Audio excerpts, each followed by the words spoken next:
Hey, it's Jordan. Delighted to be joined by Nina Turner. I was raised, if it looks like a duck and quacks like a duck, it's a duck.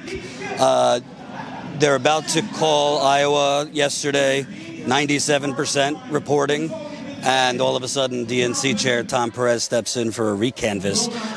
Looks fairly intentional. What were your thoughts on what the chairman did?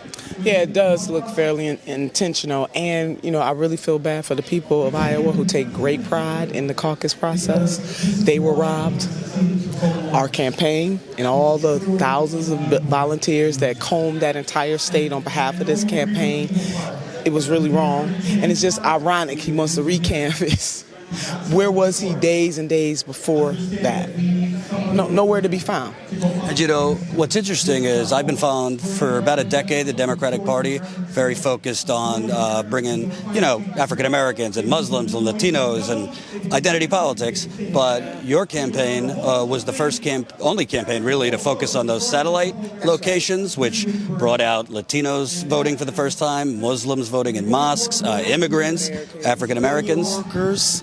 Yeah, we did that, and then all of a sudden they want to throw out the satellite. Now they want to question the satellite, and it's in my understanding that Mr. Buttigieg's campaign is calling foul on the satellites. Somebody that's polling about 0% in the black community, Hispanic community, let's call it communities of color, wants to question the satellite caucuses that did allow people who work shift jobs to be able to have an opportunity to have their voices heard. And any Iowan all around the world, wherever an Iowan was, if they put in the application, they could have a satellite office. It is very clear who won those votes. And I'll give you an example, Jordan. The Muslim satellite. Senator Bernie Sanders won 99% of that vote right there. In the Union, same thing, won those votes. Our Hispanic sisters and brothers won those votes. He came out of the state of Iowa having the most diverse constituency of anybody running on the Democratic ticket, which is a beautiful thing. So in 2016, they wanted to throw him out, as you remember. This year, you got several candidates who are not polling well with communities of color, and you don't hear near word. You know why? Because the elites have moved the ball. They've changed they moved the goalposts. And so now that Senator Sanders is bringing in a diverse group of people, now they want to change it. The young people, ages 17 to 29, he increased their share in that Iowa caucus of them coming out at about 24%. We did that by being on the ground and talking to people, meeting people where they are, neighborhood by neighborhood, and that should be applauded. Beat Barack Obama's 2008 numbers. Yes, we did. Yes, we did. Well, I just want to, obviously Bernie is not talking this way, but a lot of people watching think this is corrupt. They're releasing it like piecemeal, 62%, 75%. CNN reports Tom Perez is running the show, not the Iowa State Democratic Party. It looks like, to cynics, they were trying to deprive one candidate of the natural bounce from Iowa and give another candidate who went out there before any results were reported, saying he's the winner. He's now seen a real big boost here in this state, New Hampshire, because of that. Yeah, it looks like that. But, all of that is artificial, because when it comes down to it, this is going to be people power all the way. So they can try to stop Senator Bernie Sanders and this movement all they want, but they are not going to be successful. They will not stop our resolve. But it was very disappointing to see what happened in Iowa the other night. It should have never, ever happened, and I hope to God that it does not happen again. And for people watching, is the Bernie campaign prepared for these things? Obviously, you're well organized with the door knocking and canvassing, but what's the plan if there's more shenanigans? We've always known that they were coming for us, and your viewers might want to know, well, who's the they S&T is talking about?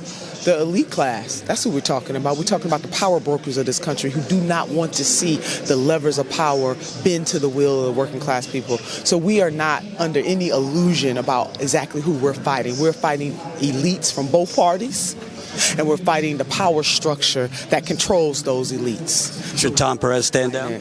Step down? Listen, I'm going to leave that to other folks. I understand. My Congresswoman Marcia Fudge from Ohio, has been very clear that she thinks that Mr. Perez should go and other members of the CBC. So I'm out here trying to help my senator become president. So I'm going to focus on that, and I'll let other folks focus on whether or not Mr. Perez should or should not be the chairman of the Democratic Party. I'll let you dodge on that one. One more. So Pete Buttigieg, I mean, the New York Times reported on this last week. People of color in his own campaign were basically feeling tokenized, things like that. We all know, I've reported in South Bend. I mean, you go do a survey of black people who haven't gotten money from his administration. They're not in love with him. Well, you went down there, right. So you know. So I'm asking you, obviously New Hampshire is New Hampshire, but the Democratic Party is talking about defeating Trump, but right now it seems like they artificially propped up somebody who's got less black support at this point than Donald Trump had in 2016. What does that say to you? That black people are expendable. And this is something I've been saying about the Democratic Party for a very long time. They call black women a firewall.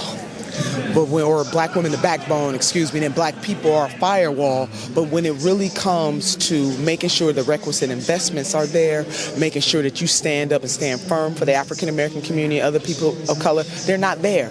What happened in Iowa is a prime example. How would you let any candidate, whether it's Mr. Buttigieg or anybody else, try to disregard what happened in those satellite caucuses, knowing full well that those satellite caucuses are full of constituencies of color and religious constituencies and all of the diversity that we are going to need to take on Mr. Trump. What kind of Democratic Party are we when we got the majority of the candidates that are running right now who are not polling well with the African-American community at all, but nobody calls them in and talks to them about what in the hell is really going on here? When it comes to Mayor Pete Buttigieg, who is just the mayor, Mr. Buttigieg, who is just the mayor of South Bend, who's had problems with the first black police chief that he fired. He's on video when a black woman was complaining about an unarmed black man being gunned down. Now, see, Jordan, this ain't nothing about him not being in office. This happened when he was in office. Just, people are bringing up these issues. He says to this woman when she says, I'm not going to vote for you, she's frustrated. Other people in the black community are frustrated. They want answers from a mayor. And he says, I didn't ask you for your vote. And she says, you're not going to get it either. Who does that? I mean, if a Republican had done that, if any other white man had done that, Democrats would be calling them out. But oh no, we're going to... If a woman did that. If a woman did that, we're calling them out. The blatant disrespect for the black community, it is time out for it. And Democrats have got to stop playing. And the black community, as you know, I talk about this all the time. We have got to stop allowing ourselves to be taken for granted by the Democratic Party, who has proven time and time again that they really don't give a damn about us, not in a deep, deep way. They only use us every 4 years and whisper sweet nothings in our ear. They tell black women, you are the backbone. Meanwhile, they leave our black men out. Well, newsflash, black men vote almost in the same percentage as black women.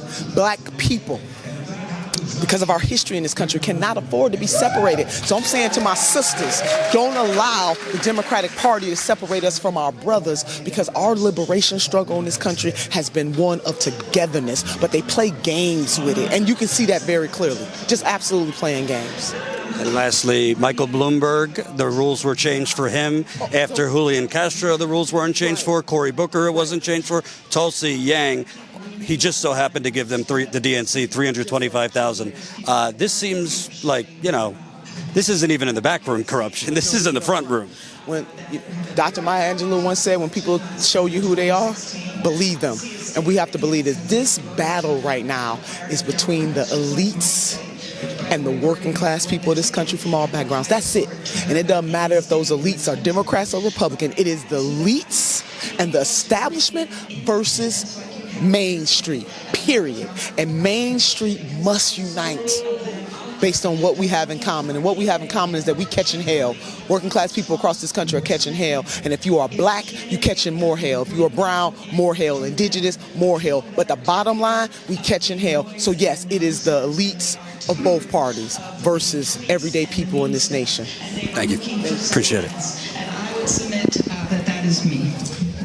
Hope you enjoyed that last video. Hop on over to statuscoup.com where you can sign up for our email list and become a member for as low as $5 to $10 a month. Membership is how we grow. That's statuscoup.com/join. And remember, join our email list so we can grow the revolution with you.